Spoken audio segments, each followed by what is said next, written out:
안녕하세요, 여러분. 오늘 저희가 함께 살펴볼 자료들은 바로 국제 정치에서의 그 이상주의와 현실주의, 이 둘의 끊임없는 줄다리기에 대한 겁니다. 네, 안녕하세요. 미국의 외교정책 사례부터 시작해서 또 1차 세계대전 직전 유럽의 어떤 지정학적 상황까지 좀 넓게 살펴보면서 얘기를 나눠볼 텐데요. 맞습니다.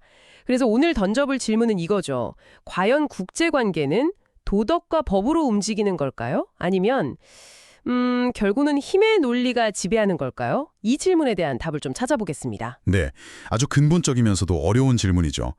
일단 자료들을 보면 미국은 확실히 국제 문제를 볼 때 좀 도덕적, 법률적 잣대를 들이대는 경향이 강하게 나타나요. 뭐랄까, 이상주의적 성향이라고 할 수 있겠죠. 그렇죠. 누가 옳으냐, 정의는 어디에 있느냐, 이런 걸 먼저 따지는 경향이 분명히 있죠. 그런데 바로 그 이상주의가 현실의 벽에 딱 부딪히는 모습들이 보이더라고요. 아, 맞습니다.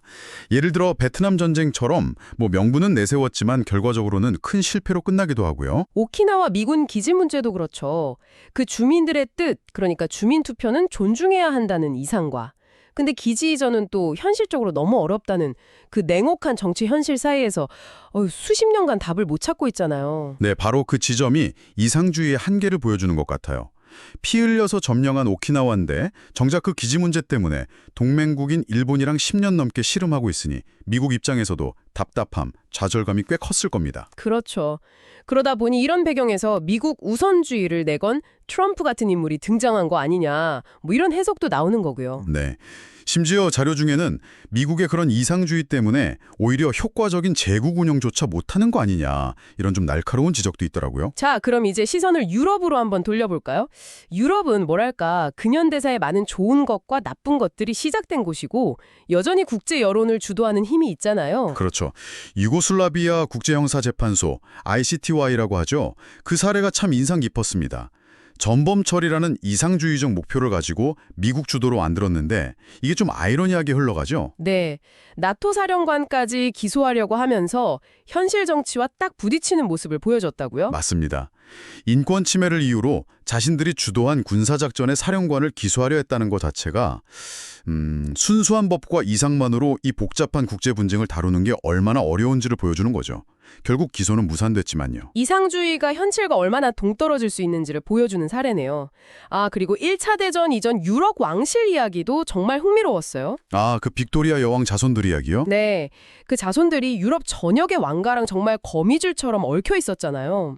독일 황제 비레르 2세만 해도 외할머니가 빅토리아 여왕이었는데도 결국엔 그 끔찍한 전쟁을 못 막았단 말이죠. 바로 그 점이 중요합니다. 개인적인 관계나 경제적인 상호의전 이런 것만으로는 국가 간의 충돌을 막기 어렵다는 냉정한 현실을 보여주는 거거든요. 결국 국가 이익 앞에서는 혈연이고 뭐고 소용없다는 걸까요? 그렇죠. 국가는 결국 자국의 이익, 안보를 최우선으로 생각할 수밖에 없으니까요. 복잡한 혈연 관계에도 불구하고 전쟁이 터졌다는 건 오늘날 국제기구나 무역만으로 평화가 보장될 거라는 좀 낙관적인 생각에 대해 다시 한번 생각해보게 만드는 거죠. 당시 영국과 독일의 경쟁 관계는 오늘날 미중 관계를 이해하는 데도 자주 인용되잖아요. 영국은 전통적으로 역괴 균형 전략, 그러니까 유럽 대륙에 너무 강한 나라 하나가 딱 등장하는 걸 막으려고 했고요. 네, Splendid Isolation이라고도 하고 Offshore Balancing이라고도 하죠. 그런데 19세기 말부터 독일이 정말 무섭게 성장합니다. 산업 생산력은 물론이고 노벨상 수상자 수 같은 과학기술력에서도 영국을 앞지르기 시작했거든요. 특히 독일은 지정학적으로 좀 불안한 위치에 있었잖아요. 프랑스랑 러시아 사이에 끼어 있고 또 자연적인 방벽도 부족하고. 맞아요.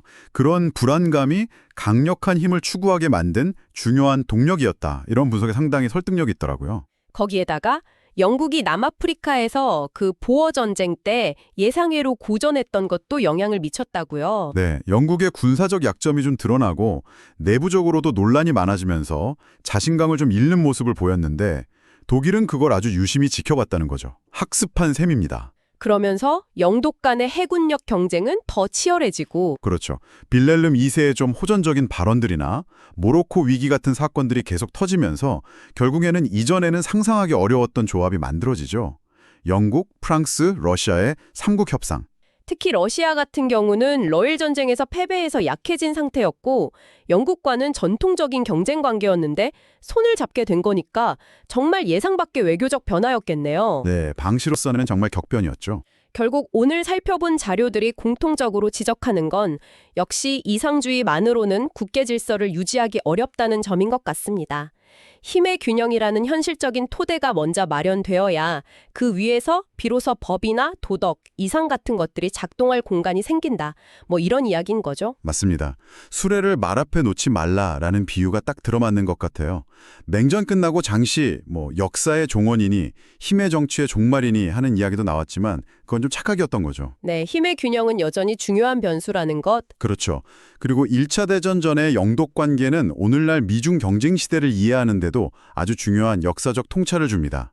또 영국의 그 위대한 고립 전략은 오늘날 미국 내에서 벌어지는 국제적 역할 축소 논쟁과도 연결해서 생각해 볼 지점이 있고요. 네, 오늘 저희가 함께 살펴본 자료들은 결국 국제 정치라는 것이 이상주의라는 어떤 열망과 현실주의라는 힘의 논리 사이에서 끊임없이 움직이는 과정이라는 걸 잘 보여주는 것 같습니다.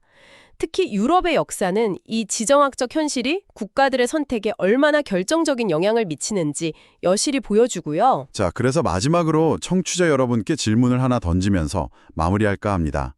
21세기 지금 오늘날의 세계에서 과연 이상주의와 현실주의는 어떻게 조화를 이룰 수 있을까요? 아니면 여전히 겉으로 드러나든 그렇지 않든 힘의 논리가 국제관계를 지배하고 있다고 보시나요? 한 번쯤 깊이 생각해 보실 만한 문제가 아닐까 싶습니다. 안녕하세요. 팟캐스트 지정학의 눈이 진행자입니다. 오늘은 오태민 교수님의 비트코인 지정학 6강을 짧게 정리해보려 합니다. 교수님은 국제정치를 바라보는 두 가지 시각, 이상주의와 현실주의를 대조합니다. 이상주의는 도덕과 법을 앞세워 세상을 바꾸려 하지만 실제로는 그 이상을 배반하며 혼란만 남긴다고 지적하십니다. 미국이 베트남 전쟁, 이라크 전쟁, 오키나와 기지 이전 과정에서 도덕적 명분을 내세웠지만 번번이 실패한 사례들이 그 증거입니다. 반면 현실주의는 힘의 논리를 인정합니다. 국제 질서는 세력 균형을 통해 설정될 때 비로소 법과 도덕이 작동할 수 있고 국가라는 주체는 이성과 힘을 모두 지녀야만 진정한 목적을 이룰 수 있다고 강조하십니다. 역사 속 유럽을 들여다보면 19세기 강대국들의 지정학적 경쟁이 세력 균형을 무너뜨려 1차 세계대전으로 이어졌습니다. 독일의 급부상에 영국이 대응하며 복잡한 동맹 관계가 형성된 것이 대표적이지요. 섬나라인 영국은 대륙에 직접 개입하기보다 해양 패권으로 균형을 유지하는 스플렌디드 아이솔레이션을 택했는데 이는 오늘날 미국이 유라시아 대륙에 대해 취하는 전략과 유사하게 보입니다. 교수님은 이 역사적 교훈이 오늘날 미중 경쟁에도 그대로 적용된다고 경고하십니다. 한 세대 만에 국력이 뒤바뀐 영국과 독일의 사례만큼 빠르게 팽창하는 중국과 이를 경계하는 미국의 대결 구도가 어느 순간 무력 충돌로 비화할 수도 있다는 점을 잊어선 안 된다는 것입니다. 이처럼 지정학적 현실을 직시하지 않으면 도덕적 이상만으로는 국제 질서의 불안정을 막을 수 없습니다. 오태민 교수님의 강연은 오늘날 우리가 마주한 글로벌 경쟁을 이해하는 데 중요한 통찰을 제공합니다. 구독, 좋아요, 시청해주셔서 감사합니다.